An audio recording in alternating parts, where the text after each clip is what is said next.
Episode number 7. Once again, this is episode number 7 of Empire State Hoops. This is your host, Adam Rothschild, alongside Matthew Vargo. And today's episode of Empire State Hoops has been powered by Sport Pros USA. For more information, visit sportprosusa.com or call 877-HOOPS-NJ to make your dream court a reality today. So, Matt, welcome back. It was your birthday yesterday. Sure, it was fun, and we're going to talk some more Knicks today. It's been a up and down a little bit for them, so yeah. Oh, yeah. Let's see, on my birthday, shout out to Susquehanna's volleyball team. Thrilling win over Catholic in D.C. I was there. I took pictures, wrote the story. Best of luck to them in their next game tomorrow night. They're playing Juniata, defending national champions in women's volleyball. Don't know if you knew that. Yeah, the Riverhawks here on our campus have been rolling through a lot of their games, so it's been a lot of fun to watch sports here at Susquehanna University. But to the New York Knicks. We had a back-to-back with the Cavaliers. It was a split, but just literally the opposite way that you said, because you thought the Cavaliers were going to win their home game and the Knicks were going to win their home game. That did not happen. Well, yeah, it didn't happen because at the time, and we didn't know this quite yet, but at the time of the recording, we didn't know that Darius Garland, Jared Allen, and thought they had one other starter who was injured. But regardless, they were heavily undermanned. So... And for both games, in the case of the back-to-back, you got to win both games. I mean, they went into Cleveland and won because, of course, they did, because Donovan Mitchell was the only Cavalier who showed up. I mean, Evan Mobley was god-awful in this game, 3 of 9. And we were saying Julius Randle needed to step up in a big way and will continue to just skewer him until the last game because he did bounce back a little bit. Like I said, remember when they said James Harden was going on tour when he was quitting in Brooklyn? Julius Randle, this man is going on tour right now. 5 of 14, 19 points. I mean, Isaiah Hartenstein was arguably, you could argue, outside of Jalen, he was the best Knick on the floor in that first game. Yeah, I think you can definitely say that because there were a lot of good Knicks on the floor, especially on the bench. You talk about Isaiah Hartenstein coming in. And Tristan Thompson was apparently talking some smack or something. I don't remember what. I don't remember what the words were. But like, you just see Isaiah Hartenstein just coming off the bench with 13 points, grabbing key rebounds down the stretch, and they went on to blow out the Cavaliers in that game in Cleveland. Yeah, I mean it was kind of close at half, which bless the Cavaliers' hearts. They were trying, but in the third quarter they won it 28-16. Were able to really blow the game open from there. And just kind of cruise from there. And Tristan Thompson, like smack-talking Isaiah Hartenstein, I can't take anything what Tristan Thompson does seriously anymore. He's just become a walking meme at this point. Like, am I wrong there? No, you're not wrong. It's like, because he was saying something to Josh Hart about, like, the roast had something to do with, like, steak or, like, filet or something. I don't know what it was, but it doesn't make sense to me. Like, the guy's been in and out of the league. He was on NBA Countdown last season. Oh, yeah, he was. Yeah, which is so funny. Wow. And now he's, like, back in the league now. Like, I don't know what it is. I don't know. It's just, from the Kardashians to being on NBA Countdown to the Good Morning America broadcast when he was with the Cavs saying, like, am I on TV? Hi, mama. That man was wasted. Tristan Thompson, just a living meme. But anyway... Yeah, the Knicks, they did what they were supposed to do. Undermanned team, they walked in their building and just beat them up. Now, obviously, I think it was R.J. Barrett who didn't play in the second game, if I correctly. Yes, but yes, you were fully healthy, they weren't. You had to go in there and win, and you did. Yeah, it was a great win on the road. It's something they needed after the loss in New Orleans, which really crushed their hearts, obviously. So I think when they come home to the Garden to play them again, they're like, oh, we can beat this team. Like, it won't be that bad. Donovan Mitchell scores 30 points, 4 assists. The Cavaliers win. Yeah, Donovan Mitchell, I mean, shooting-wise from the floor, it was a little bit to be desired. He was only 9 of 22. Now, from 3, he was very good, 6 of 15, and made all of his free throws. And as you alluded to, 30 points. Mobley played a hell of a lot better, 6 of 12, and had 14 points. And also, Karis LeVert off the bench, 19 as well, so... They responded back, but for the Knicks, like, you're at home, you're in the Garden, you gotta win this game. And Julius Randle continued, I guess I'm gonna call it his greatest hits tour, 3 of 15, 0 of 6 from 3, 6 points. Jalen Brunson, again, he didn't shoot the ball particularly well, but he's the only one who looked competent out there in the starting lineup. I mean, Quickly was also solid. He had 18, and DiVincenzo as well. But you're not going to really go anywhere when arguably your best player or second best player is throwing up concert date shooting splits. It's just not going to work. Yeah, because you can't just win with Jalen Brunson. We've said that early on in the season. Like, we said that after the opener in Boston against the Celtics when Brunson was, playing his heart out and the bench was playing good, and Randall was the only guy not playing well. And then now we get to the in-season tournament, which we kind of got into in the last episode. But now the Knicks had the in-season tournament on the road against Dame Lillard and Giannis and the Milwaukee Bucks, which nobody was expecting them to win, which they kind of almost did because Jalen Brunson dropped 45 points and the Bucks were just on all cylinders. You can't stop them. And there were just certain plays down the stretch. There was, for example, a play where Lillard was driving to the basket and Grimes fouled him on an M1 on a fast break. Oh, and yeah. you see Julius Randle just walking on the court and just shrugging his shoulders after Brunson misses a layup. And it's like, it doesn't make sense to me. He thinks he can just walk around the court and just do that. You can't be lazy. It just gives off bad vibes to the rest of the guys on the court. It's like one of our best players is clearly not unengaged. It just brings the whole mood down with the team as well. And as you alluded to, without RJ for this game, no one thought they were going to win it. They were in the game because, again, Jalen Brunson, 17 of 30, 45 points. He balled out. Now, Grimes was also pretty solid as well. He had 17 and Quickly, again, played pretty well, 14 points off the bench. But Dame and Giannis, Giannis didn't really... What's funny, Giannis only shot the ball 10 times in this game. Still had 22 points, but like you said, Dame, 7 of 15, made all of his free throws, and Giannis also took 13 free throws in this game. Now, I'm not going to say, the refs were, favoring Milwaukee in this game, but, at some point, you have two guys who just have a knack for making contact around the rim, and to circle back to Julius Randle, This is the final part of his dark triad of concert greatest hits. May 20th, everybody, a 5 for 20 shooting split, and another one of 9 from 3 in this game, -5 overall. It's just, come on. I don't know. There's being in a slump, and then there's just being whatever this is. I think you've talked about it to me earlier. Isn't this the lowest? He had the lowest total shooting percentage in the league across all players through the first couple games. Yeah, so this is worse than any other player in the league, mainly for just the first 6 games of the season. Yeah, which is crazy. And now, I want to bring up to you on this the NBA in-season tournament courts, specifically for this one in Milwaukee. These courts are terrible. I don't like looking at them. The color scheme is too bright. I almost. The Bucks one was bad, in my opinion. It actually hurt my eyes to watch this game because of what they were playing on. Talk about the Chicago Bulls court, bright red. These are courts that, Ronnie 2K would design. You're right there. The Bulls one, I genuinely looked like I was looking at a Virtual Boy game. I'm not even kidding. It's if you want to give somebody a headache, just force them to watch that Chicago Bulls in-season tournament court. It's awful. I don't know what the NBA was thinking with these designs. These are terrible.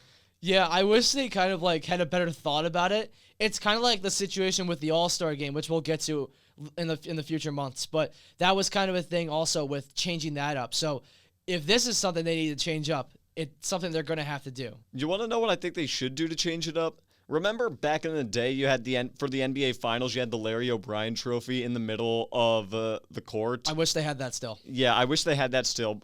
Bring it back. Bring it back, NBA. But because I know there is a trophy that you get for the in-season tournament, if I'm not mistaken. Why not put that do the same what they did for the Larry O'Brien Trophy? If you want to spice it up, just do that, and then maybe you could go with a different color scheme or something, but keep the court the same. Maybe have a different color scheme on the baseline and sidelines. I think that's all you really have to do for this. It's they went way too hard with it, and it's not good. Yeah, I think the idea of the tournament is good. It's just the court design. That's the one thing that was being talked about by people all around on the social media and all that stuff. So that's a huge thing to look at. And when we get back from this break, we will break down the Knicks' next 3 games, as well as a recap from the game against the Clippers on Monday. So we'll be back in a few moments after this short break here on episode 7 of Empire State Hoops. This is Adam Rothschild and Matthew Vargo. Hey there, basketball fans. Are you ready to take your love for the game to a whole new level? Well, listen up. We've got something that will make your hoop dreams come true. Introducing Sport Pros USA, the ultimate destination for all your backyard sport court needs.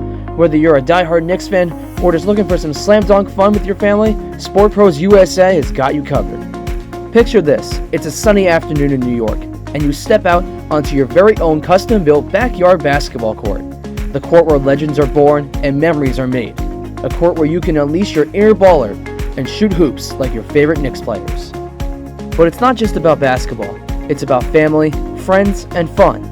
Whether you're hosting a game of horse with your buddies or teaching your kids how to dribble and shoot, Sport Pros USA brings the magic of the game right to your doorstep.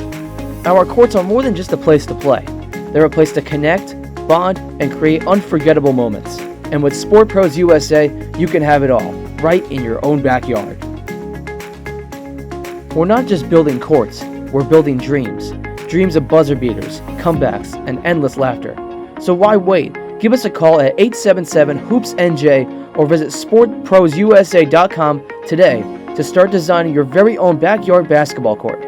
Remember, at Sport Pros USA, we believe that every home deserves a court, and every family deserves the joy of playing together. So don't just watch the game, be a part of it. And we are back here on episode number 7 of Empire State Hoops. Once again, this is your host, Adam Rothschild, alongside Matthew Vargo. And we had a lot to discuss in the first half of this episode with the Cavalier back-to-back and the Milwaukee Bucks in-season tournament game, as well as the in-season tournament courts. Now, back on Monday, the Knicks had a home game once again against the star-studded Los Angeles Clippers, who just acquired James Harden from the Philadelphia 76ers in a huge 3-team trade. This was Harden's debut for the Clippers at the Garden on the big stage. What did we expect going into this? Because this was a huge game no matter what for both teams, because the Knicks were 2-4 coming into this game. The Clippers were looking to continue their stretch, hoping, because they were starting all 4 of their star players, like with Westbrook, Harden, Kawhi Leonard, and Paul George all in that lineup with Zubats. Yeah, I think you would expect me to say I expect the Clippers to win this game. I actually didn't, mainly because when you throw a team of this magnitude together with this much star power, it's going to take a while for them to really learn how to play. Like the big Heat, like the big 3 Miami Heat, they lost their first game they ever played together against the Celtics. The Nets' big 3, Durant, Harden, and Kyrie, they lost their first game they ever played together against the Cavaliers. I expected the Knicks to win this game. Now, I didn't expect Harden to play pretty well given what we saw. He hadn't really practiced and hadn't seen any game action prior to that. 6 of 9, 17 points, but although minus 18 when he was on the floor. But I still think he played pretty well given the circumstances. Paul George was god-awful in this game, I'd like to add. 2 of 11. Just kind of one of those games. And Russ, kudos to Russ. I thought he was on his way out of the league. He's actually been playing pretty well since he arrived with the Clippers, and he was good last night. 8 of 13, had 17 points, had 4 assists and 4 rebounds. But the Knicks, finally, we technically do have another concert date shooting line, but it's a much better shooting line for Julius Randle. 9 of 21, had 27 points. RJ finally came back, 9 of 16. Again, this is what we needed to see, especially on a night where Jalen Brunson clearly didn't have it. Yeah, Brunson only had 7 points in this game and was limited very well. Another player that did step up also was Dante DiVincenzo. He's another player that stepped off the bench. I believe he had 15 or 16 points, I think, something like that? 12 points, 4-6 shooting. Yeah, so he was a big player that stepped up also. So I think still having that bench role with all these guys like Josh Hart quickly coming off the bench and helping out even against these star-studded guys, because you have to give credit to the Clippers, guys like Russell Westbrook, after what happened with him on the Lakers, just showing his talent is still there. It's still there. He still has it. Mm-hmm. Well, yeah, Russ will... Obviously, he's not always going to have that type of athleticism, but he can still summon it on occasions. Hell, for a guard, he's still one of the greatest rebounding guards of all time. Obviously, the all-time triple-double leader. Now, brace yourself. I think Jokic is coming for that record, though. as funny as it is, some like big fat Serbian dude is gonna break Russell Westbrook's triple-double record, but that's besides the point. I just think it was a good win to get the spirits up. They had lost, what had it been, like 3 of the prior 4 coming into this game. And, I mean, finally a great performance from at least 2 of your big 3 guns, and one of them who desperately needed to have a good game. Yeah, and that was Julius Randle that needed that, and that was huge, especially into the game that we're now about to talk about against the San Antonio Spurs, which is tonight from this recording, but you'll hear from this on Friday, and I'll post the reactions and all that stuff. So, the Spurs, Victor Wembanyama, the Johnson, the guard that Keldon Johnson. Keldon Johnson, who they're building up as well. I don't know. I'm not sure if he's playing tonight. I think he's injured right now, but I believe he's questionable coming into tonight. But he played in their last game against the Pacers, a game they got blown out in. But I think he is on track to play now. I could be wrong about that. Now the question is, we're gonna talk more about Victor Wembanyama on this stretch because it's pressure. Like, for example, like this exact day today, over 30 years ago, Michael Jordan made his debut at Madison Square Garden on this day back in 1984. I feel like that had to be done intentionally by the NBA schedule makers, which is pretty shocking. And the game's still national TV tonight on ESPN. Oh, so yeah. it's going to be recognition everywhere because the pressure is also going to be on the Knicks. The one player I am looking at is Mitchell Robinson because how are you going to guard Victor Wembanyama in the paint and he's going to force you to go outside. That's what Wemby is so good at with his outside shooting too. He's going to force Mitch to go outside. He absolutely will. Oh, absolutely. Now, I feel like the key to this game, if I'm Mitch, I want to play, because we know how good Wemby is out in transition and on the perimeter. I mean, he's 7'4". He can handle the ball like a guard. He's like a bigger KD. I know KD doesn't like that comparison, but I think it's a good one. But what I want to see him do is make him play down low in the post, because Wemby, for as tall as he is, he's still a pretty skinny guy, all things considered. He hasn't, rounded out his frame yet. So I think that's what I would like to see Tibbs do. I'd imagine they'd also throw Hartenstein at him as well, give him a lot of different looks down low. But I just kind of feel like if you're keeping Wemby on the perimeter the whole way, I feel like you're just asking for trouble there because he can just blow by Mitch. So I kind of want to make him play like an old-fashioned post-up games, and if he beats you physically, you just got to give him a round of applause. Yeah, the Knicks are just going to have to throw everything at him, and there's a great example of this. The 2011 Western Conference Finals, when the Mavericks were playing the Thunder, Dirk Nowitzki was lighting up the Thunder that year. That was like the second year Kevin Durant was in the playoffs. Oh, yeah. And they threw every single guy at Dirk, because he was just playing his best basketball at the perfect time of the year. Mm-hmm. So it's the same thing here with Wemby, but this guy is he's a freak of nature. There's so many words to describe this guy, and there's so many different things that he can do.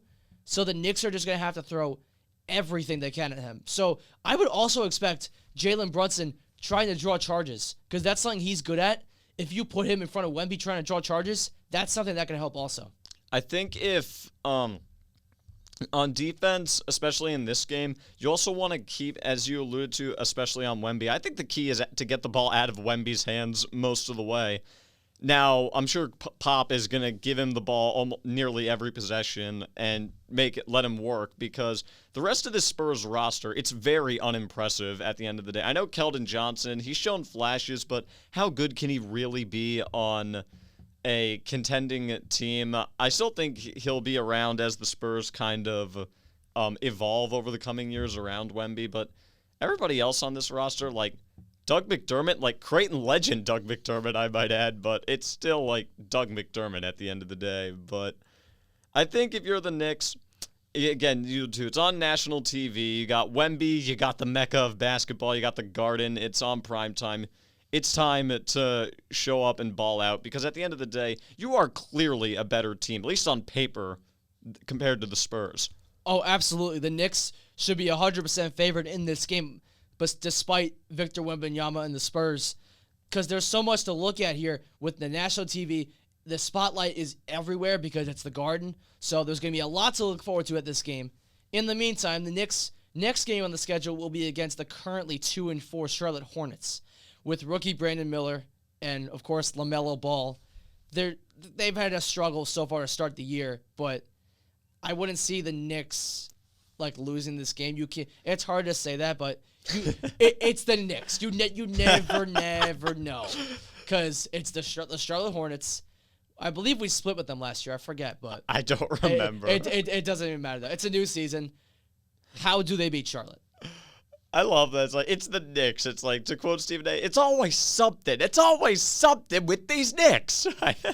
Now, the Hornets, they just have it down bad right now, to tell you the truth. They fell one pick short of Wemby. LaMelo Ball has been god-awful this year shooting the ball. I know he's averaging 17 points a game, but he's only shooting 34% from the field, 32% from three. Not very good. Brandon Miller, it's only his 6th career game. He's got his points and rebounds, I guess are respectable, but again, the shooting is really bad. It's rough being Charlotte Hornets. Is Kai Jones still on this roster, I might add? That I'm not sure on. I think he might be. I don't know. I remember they had Dennis Smith Jr. on the roster last year, but he's on the Nets now. Oh, my. The Hornets, it's just, this team is not a very good team. Kai Jones, distractions. Miles Bridges, idiot. Gordon Hayward, anchor contract. Remember Gordon Hayward still plays in the NBA? I don't know if you knew that. Oh, yeah, on the Hornets. I forgot. He's off the bench, I think. Or is he a starter? He still starts. Oh, my God. But the man never plays. And when he does play, he looks like a shell of himself from his days with the Jazz. But they do have the much-needed wisdom of Ish Smith, former NBA champion Ish Smith. He was on the Nuggets.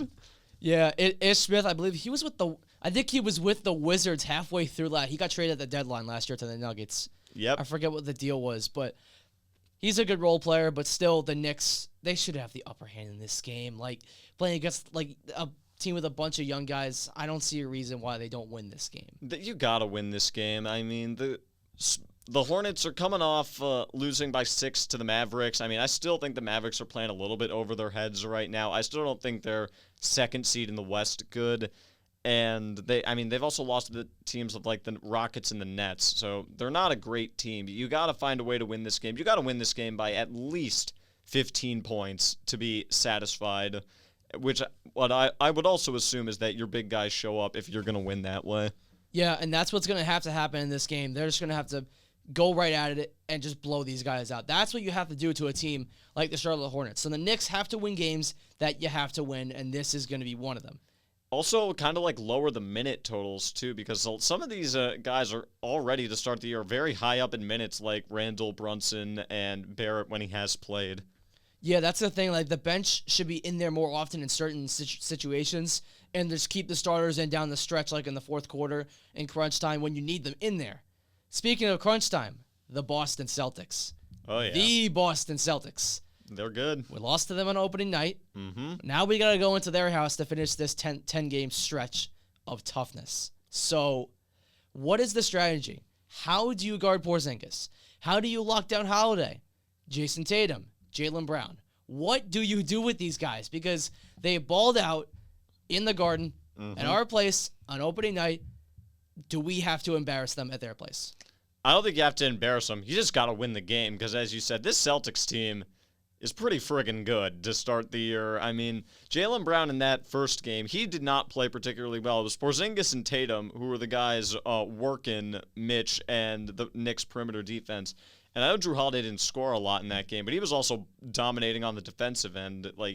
He was a nightmare on the perimeter. And the Celtics, so far, they beat the Pacers by over 50 points to start the year. Their only loss thus far was an overtime loss to Minnesota. And even in that game, they were missing, I believe, who were they missing from their starting lineup? I think Derek White was out for that game. And Jason Tatum was 32, Porzingis 20, Jaylen Brown 26.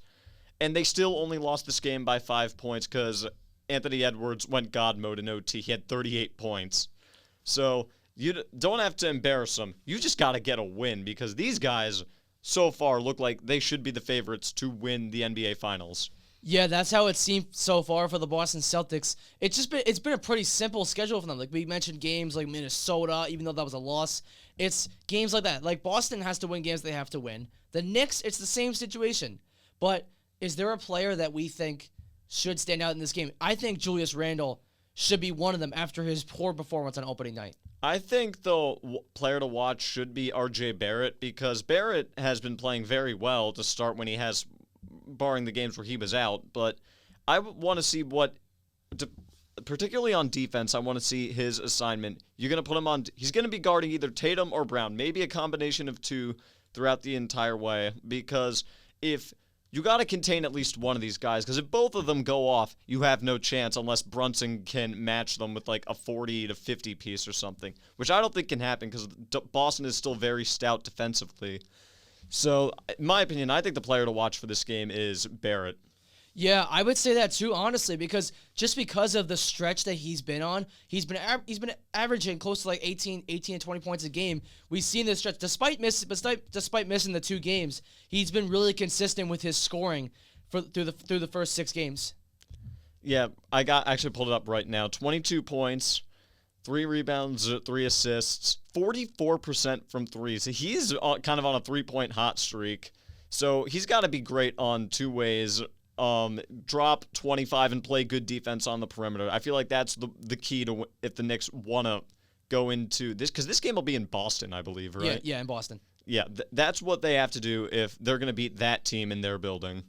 Yeah, so it's been a lot of ups and downs throughout this season so far. Even only like 6 to 7 games in, it's been a really interesting season so far for the New York Knicks and a lot of other things around the NBA. So as we've said before, this episode of Empire State Hoops has been powered by Sport Pros USA. For more information, visit sportprosusa.com or call 877-HOOPS-NJ to make your dream court a reality today. And once again, this has been episode number 7 of Empire State Hoops. This is your host, Adam Rothschild, alongside Matthew Vargo, and we hope you enjoyed the episode, and we will see you in the next one. See you then.